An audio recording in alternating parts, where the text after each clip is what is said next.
Tenemos una invitada especial en nuestro segmento de cultura porque nos acompaña Emma Gómez. Ella es directora nacional de Patrimonio Inmaterial y hoy vamos a hablar de algo sumamente importante porque el día 30 de octubre se conmemoró el Día de las Indumentarias Tradicionales. Este año fue la primera celebración que se realizó de ese día, así es que buenos días y bienvenida en la mañana. Buenos días, muchas gracias en este espacio de la mañana para comentarles lo rico que fue esta primera celebración, porque fue interactiva, hubo mucha actividad simultánea, desde sesión de fotos para los que llevaron la indumentaria, hasta procesos explicados por las propias artesanas, así que había mucho movimiento en todo el desarrollo, además de reconocimientos y entregas de donaciones. Primero preguntarle la necesidad de crear un día como este. También pues conversábamos antes de iniciar la entrevista que la ley pues se aprobó en el año 2023. ¿Por qué llega entonces esa necesidad de crear el Día Nacional de las Indumentarias Tradicionales?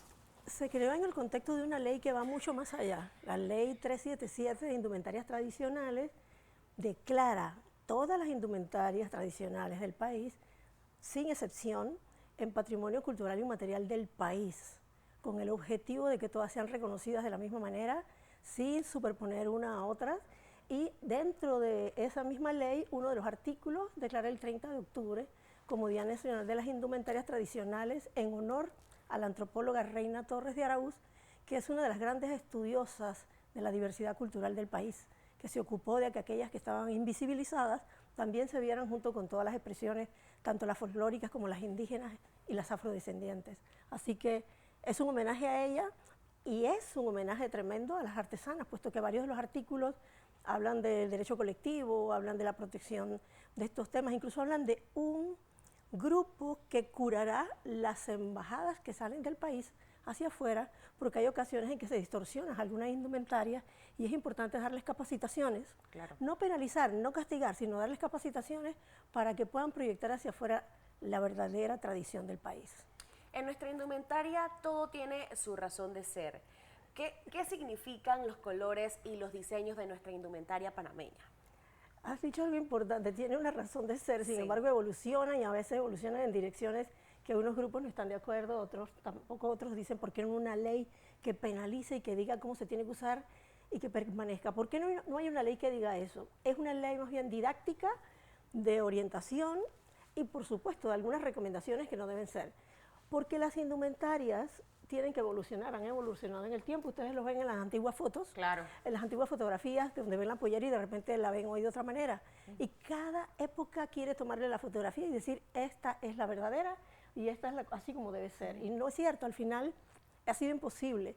No obstante, hacemos muchas recomendaciones. Por ejemplo, ahora que están con las fiestas patrias y que todo el mundo se quiere vestir, pues entonces hay recomendaciones que sí se dan para que sea acorde a la tradición, porque hay una sabia fórmula. Si tú sabes quién hizo la transformación de esa indumentaria, quiere decir que no fue natural, que algún vale folclórico, que alguien decidió ponerle algún otro elemento y tú sabes quién lo hizo, no evolucionó correctamente. Generalmente las evoluciones son por necesidad, Claro. porque no se encuentran los materiales, por necesidad, porque digamos que ya es muy difícil de encontrar el elemento, eso pasa con objetos y también. Entonces eso es lo que tenemos que nosotros seguir haciendo docencia, para que esos colores, esos diseños, porque también se critica, por ejemplo, decían que las nahuas o el nahuán de las mujeres noves, ¿cuándo se ha visto que lleven telas estampadas? Porque ellas consideran que siempre ver los colores lisos que han encontrado. Sin embargo, claro, en las fotografías de Reina Torres de Araúz, en las investigaciones, las mujeres utilizaban también telas estampadas. ¿Qué pasa con Panamá? Panamá no tiene industria textil. Todas nuestras indumentarias están sujetas a lo que las mujeres encuentran en el mercado.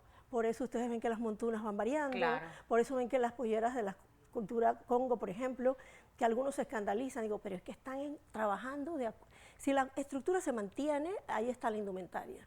Directora, y sabiendo esto, que va en evolución, todas estas indumentarias van en evolución, ¿cuáles son las prendas más representativas de nuestro país? Yo creo que aquí hay un momento muy especial, tu pregunta es muy buena. A veces creemos que mientras más cadenas y demás se coloquen en una pollera, por ejemplo, que si tienes 30, ponte 30, pero en realidad hay unas cadenas básicas que utiliza la pollera la pollera que llaman de gala, que debería ser llamada más bien pollera de labor, porque es de gala precisamente, o la consideran de gala porque es de labor, pero hay otras también que son de gala y no son de labor. La labor es la más meticulosa, la más trabajada por la costura que lleva, pero esa pollera solamente debería llevar unas 6 o 7 cadenas que son más o menos las clásicas. Sin embargo, y que también, por ejemplo, el tapahueso tradicional que lleva la cinta negra y que te cuelgas un dije, a veces una cruz, otras una medalla, ahora tienden a ponerse abigarrados collares que no son de la tradición, con otros juegos que les caen por todos lados, y en realidad menos es más, y se luce mucho más la hermosa labor que las mundilleras trabajan con tanto esfuerzo, y si usted está llena de, ya no le voy a decir que de chécheres, porque no son chécheres, cuestan muchísimo dinero, de muchas joyas que usted podría ir acompañando a las tradicionales con otras poco a poco, deslucen, es decir, esconden el verdadero trabajo de las manos de las artesanas. Así que es una cuestión de equilibrio, de buen gusto, de orientación, de los conjuntos folclóricos que escogen, digamos, cuando van a salir. Todo esto es un elemento en el que nosotros como Ministerio de Cultura y dentro del amparo que nos da esta ley, estamos abriendo a partir de ahora y con espacios fijos. Por ejemplo, la Dirección de Artesanías va a colocar en la Ciudad de las Artes un seminario permanente de técnicas artesanales. Y así nosotros, por otro lado, en Patrimonio Inmaterial, los seminarios, las recomendaciones. Ha habido incidentes. El año pasado un grupo se colocó un anuncio, publicidad, en su camisa de los grupos de las danzas del toro, guapo. Entonces, allí es donde está el tema. Es probable que la camisa sea tuya, sí, y es probable que la pollera la pagaste tú, pero el lienzo de la indumentaria es colectivo, es del país, no te pertenece si tú decides hacerte una pollera y ponerte Mickey Mouse o ponerte otra cosa. No debe ser, nosotros debemos respetar el canon, debemos apreciar esa herencia, porque lo que tenemos como patrimonio significa eso, patri del padre y monio del legado que te dejan los padres. Pero en ese caso no ocurre, por ejemplo, esta situación que se dio y que usted nos comparte, no ocurre por la falta de conocimiento, la falta de educación e información que también se debería tener desde las escuelas. Definitivamente que sí, y nosotros hemos enfatizado muchísimo que en educación todo lo que tenga que ver con patrimonio debe darse de manera transversal en las ciencias sociales. Si tú no sabes de dónde vino, que eso es historia, si no sabes desde qué regiones y por qué regiones se fue moviendo, eso es geografía. Y si no conoces todos estos temas, no puedes enseñar simplemente una manifestación folclórica o indígena o afrodescendiente. Miren que los afrodescendientes no pidieron hacer una materia de historia afrodescendiente, pidieron que se actualice el plan de estudio, igual están pidiendo los indígenas. Entonces las ciencias sociales son fundamentales, todas las que estudien las razones que evolucionan, porque los propios congos criticaban lo de Costa Abajo, decían eso es una folclorización de nuestra cultura, pero es que hay que comprender, como decía la historiadora Minta Núñez, que a partir de Costa Abajo comienza la cholización del Congo, decía ella, porque venía la mezcla del indígena con el afro, entonces todo eso da una variante. Claro. Y al final de Costa Abajo, solo un puente separa a lo que era antes Donoso, ahora es el distrito Omar Torrijos de Herrera, lo separa de Coclé, entonces ahí están tocando tambor con sombrero pintado y los que están bailando son congos, entonces hay una mezcla que la gente no comprende, pero es que es la realidad. Si conoces la geografía, si conoces la historia, entiendes la razón de la evolución. Y ahora que usted habla de esto, que es un punto muy importante, ¿cómo ha influido esa historia y esa cultura en nuestra indumentaria? Muchísimo, porque desde todos los elementos que son los accesorios, desde la forma de trabajarlos y producirlos desde nuestra cocina. Miren la riqueza de la cocina. Ha influido no solo... Es que lo que yo le digo muchas veces a la gente, que el patrimonio empieza en el vientre de la madre, cuando le cantan el arrullo, y luego sigue en la cocina. En la cocina se da todo. Estás viendo a tu mamá cocinar, estás probando los primeros sabores, los aprendes, pero también estás sintiendo olores y estás viendo colores, estás viendo que ella está tejiendo luego, o estás tejiendo el sombrero, pero también estás cosiendo, haciendo la mola. Entonces, esas primeras imágenes influyen tremendamente y esa razón de cruce de culturas es lo que más rico nos hace.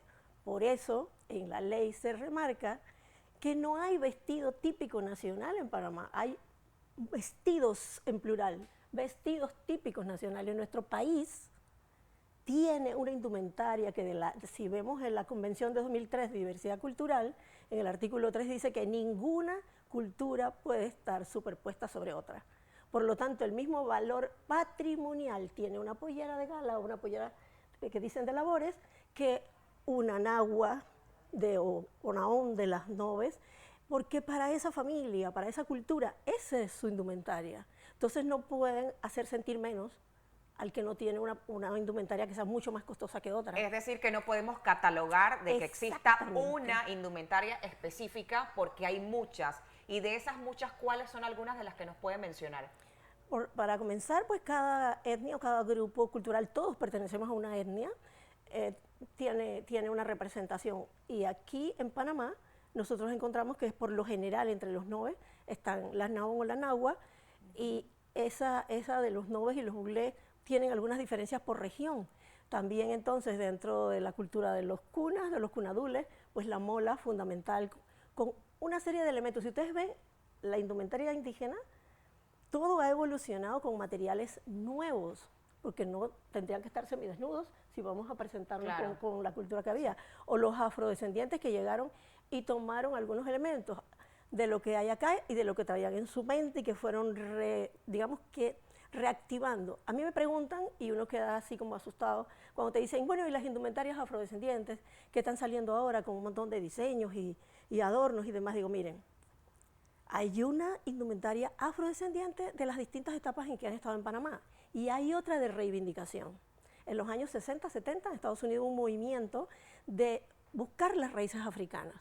Entonces esas indumentarias que son de innovación también forman la parte de una lucha por la reivindicación de derechos y por lo tanto las utilizan con el mismo valor de las que podríamos llamar tradicionales o indumentarias.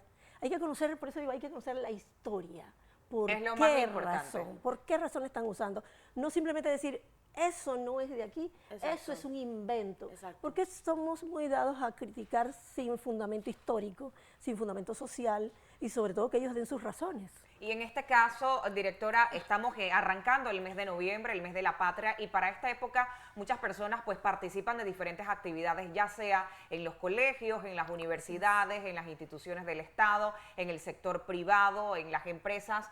¿Cómo saber qué es lo correcto? ¿En qué momento me pongo una indumentaria de forma correcta? O simplemente, bueno, tengo una actividad y me voy a poner por lo menos estos aretes, qué sé yo, me pongo algo para ir con algo alusivo al mes de la patria. ¿Qué sería lo correcto en este caso? Porque parte del desconocimiento es ese. Me pongo algo para llevar algo, pero no sé si me lo estoy colocando de una forma correcta.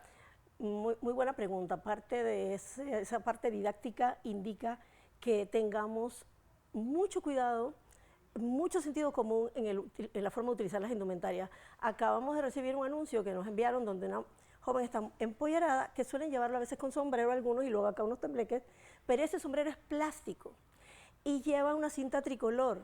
Entonces nuestra recomendación es, si ustedes van a hacer ya será para fortalecer mucho a la próxima fiesta, si van a llevar una indumentaria o van a llevar una indumentaria completa, no le ponga objetos que no pertenecen a esa indumentaria. Debe llevarla lo más tradicional posible. Y si tú vas a hacer un estilo de vestido para la banda, para todos, digamos, los colegios y las bandas independientes, que a veces suelen hacer vestidos no marciales o no formales del estilo militar, sino también de indumentaria, no creamos que tomar una pollera, por ejemplo, y hacerla cortita aquí. Correcto.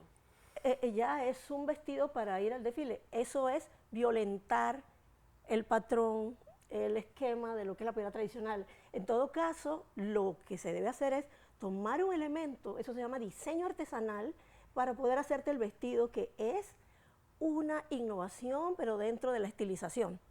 Que tal vez eso lleve algún adorno, uno de los diseños de la pollera, puede ser, o de los elementos indígenas, que algunos se ponen molas.